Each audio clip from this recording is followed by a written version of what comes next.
the Nigerian Christians joined their counterparts across the world to celebrate this year's Christmas. The prevailing hardship across the country is taking its toll on many families. The season comes with traveling, cooking of special delicacies, buying clothes for children, subscribing to infrastructure such as Christmas trees and other decorations, buying hampers and special gifts for loved ones, among others. But this year, not many people are smiling. The galloping inflation in the country indicates that for many people, we recall that the government announced free train rides and 50% cuts in road transportation fare between yesterday and January 5th.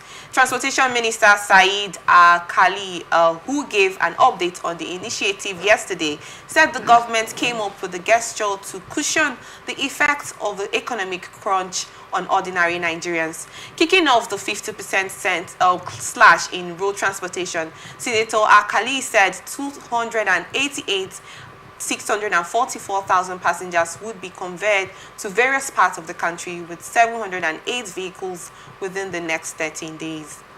I don't know if any of you are traveling. Okay, you travel with your private cars.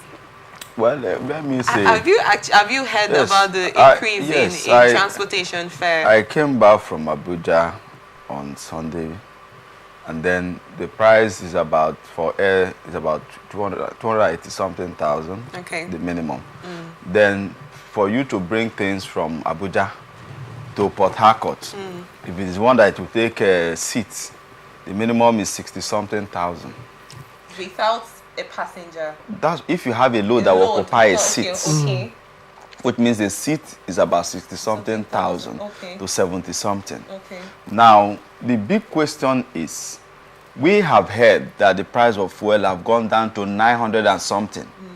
Is that correct? Yes. Now, even if it was at the rate before Christmas season, is it being increased to 2,000?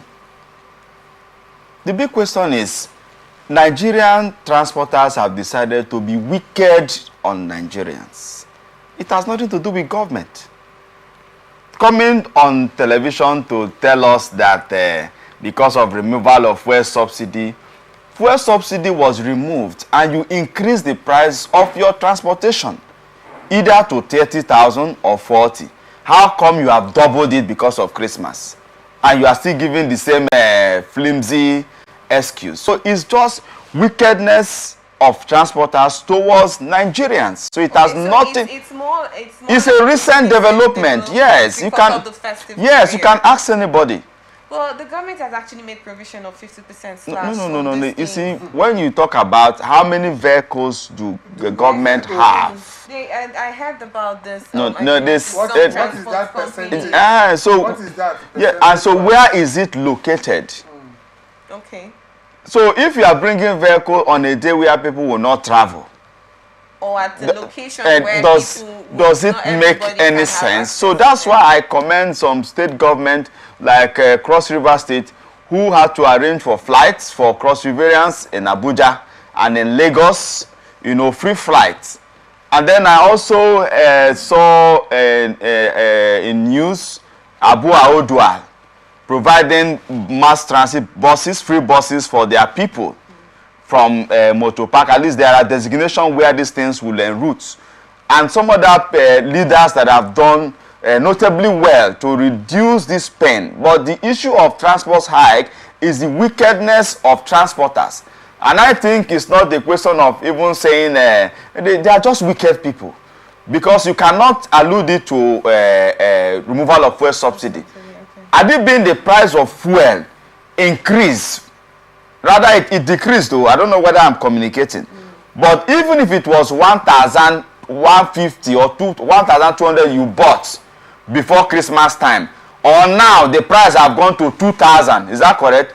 You can tell us, the public, that why we have increased it double is because that they have increased the petroleum price. At that point, we will now be saying, Baba, what is happening now? Tinubu, what is happening? Is that correct? But in this case, Mr. President have even reduced the price of the fuel. So what we expect the transporters is to also reduce the price, not to make it double. So I don't think everything blaming the, Mr. President, blaming the government, we are the problem of ourselves. So it has nothing to do, I can tell you authoritatively, which you know, that these prices are just a recent thing. And we are saying that it's not good for humanity. Thank you so much, Dr. Kiye. But quickly, I'd love to get your thoughts, Dr. Kene. And also about the food prices and the fact that when it gets to the festive period, the prices increases more than before, just like Dr. Kiye said. You know, when he kept emphasizing wickedness of Nigerians and all that, I was just shaking my head. I think that primary economic analysis, we put it at the interaction between demand and supply. Because if they increase all those prices, whether it is of food or transport, and there are no persons there, they will bring it down by themselves. And what you would have noticed before this festive period is that because of general cost in transportation, Nigerians are now more mindful about their movements. And that have hit the transport sector heavily. So this festive period now, they suddenly have people coming out and they want to leverage. That is what is actually happening. They want to leverage.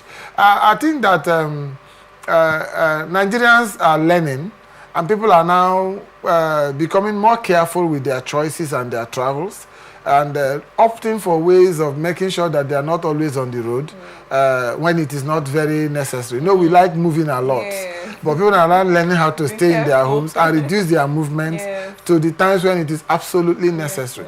Again, I think that ultimately, there is nothing within the economy or the space of a nation that is outside the responsibility of the government. The idea that we are privatizing and government in a developing economy, and government now choose to completely remove their hand from certain sectors, gives undue advantage to private people to exploit. Now, so that even when government have stated their policy intentions, their policies are not having any effect in certain sectors. That will tell you that there is need for government to come into that sector. Now, I don't think there is anything in any private economy that stops local governments, state governments from owning businesses, from having transport sectors, that from having some percentage, if they have more, and they have decided as a government that want to reduce the cost, it will directly influence the pricing of the private sector. But because they are completely absent, they have abandoned governance in that sector. In case of the CNG buses that, like you mentioned, that how was many only released in Abuja, how many, and not other states. How many?